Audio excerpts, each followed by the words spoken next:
Okay, today I wanted to show you about the blanket stitch. This is a book I like, The Quilter's Stitch Bible by Nikki Tinkler, and it has lots of stitches in it and has a handy dandy guide index of stitches in the book, and so you can flip through that a lot easier than going stitch by stitch by stitch, and each stitch has pictures and directions. And then the second book is the Embroidery Stitch Bible by Betty Barnden, and it again has the stitch selectors index so you can see what you want. And then here's the blanket stitch. And this is some variations. There are many variations to the blanket stitch.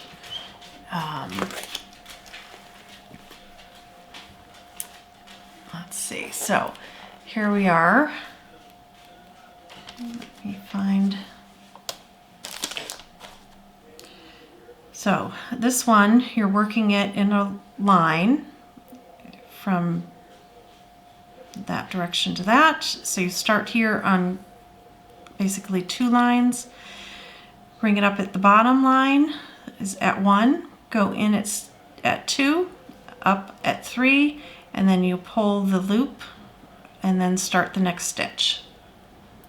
So again, you're bringing it up on the bottom line at 1, put the needle in at 2, bring it up at 3. So let's do that. Well, here, let's leave that there and do a few stitches. So I'm just going to go down this way. So this would be where the purple is basically my line 1, and then over here would be line 2. So bringing it up at 1, go in on the second line, up at the first line, pull it tight, not tight, pull it through. You really don't want it tight. You want to keep a very loose tension so that it's just there but not tugging your fabric. Okay, so there's one. Again, you're going to go in at this part of the line, up at the other line, pull it through, do another one.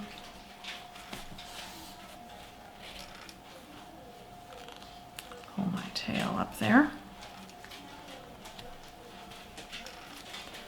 Pull it snug but not tight. And then let's see, we're at the edge. So one of the things that the blanket stitch is used for is for finishing an edge to a blanket. So you can see I'm going through but not back up. It's just coming up through at the edge, you know, after the edge. So it's not actually catching the second time. So then you're going to go like this. Let's see, let's take it up there. Well, let's bring it there. Down, catch the thread in the loop.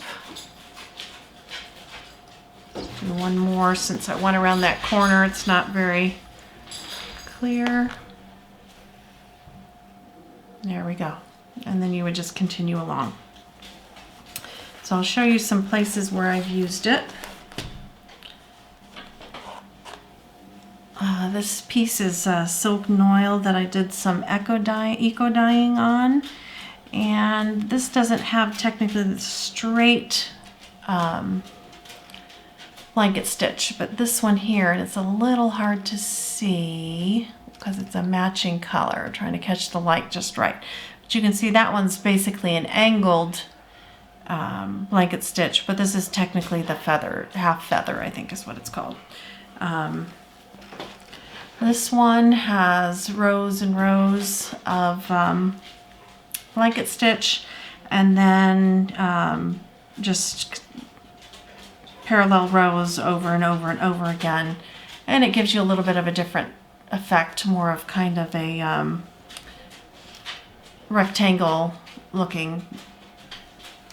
And then this one here has concentric rings. So I did the circle first, a second one around, and then so on. And so with this one, as you're going in at one, or you're coming up at one, sorry, going in at two, you're doing it inside the row that you did previously. So this is going in here, coming up there, pulling it around through,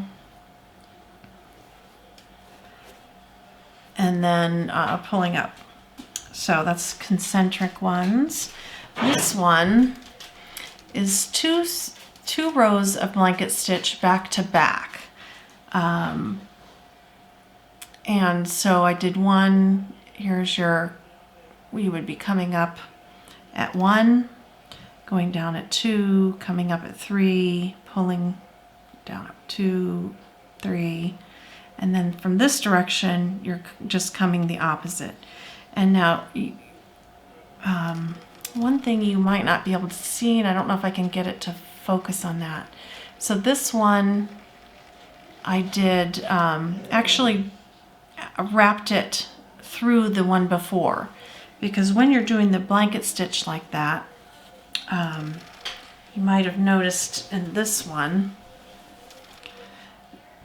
if you're not holding it down with the one before, sometimes they will kind of come up. Can you see that where it came up? It is just loose. So I figured since I was doing them back to back, might as well secure them down without any extra effort, really. So that's that one. And then this one, since it is a very subtle color change between the thread of the fabric, you can see my rows here, and they are just parallel ones, but I varied whether they're going up or down. And this one here is the same stitch. So I did my first row of blanket stitch along here. The second row is up a little bit. You can see so this line here would be where I would have done it if I wanted to do it parallel. But this instead is up just less than 1/4 inch, probably just 1/8 of an inch up higher than if I had been right on the line.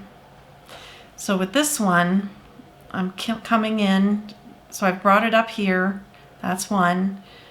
I'm coming down at two, here let me, down at two, up at three, and then I'm crossing underneath the leg of the previous row. And then here.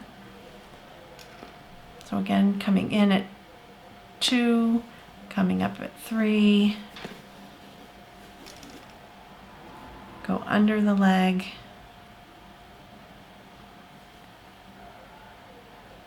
and again that gives you your angle. And then it just looks like a nice little honeycomb, and you can either leave them unconnected up here, or you can make some connections like I did down there.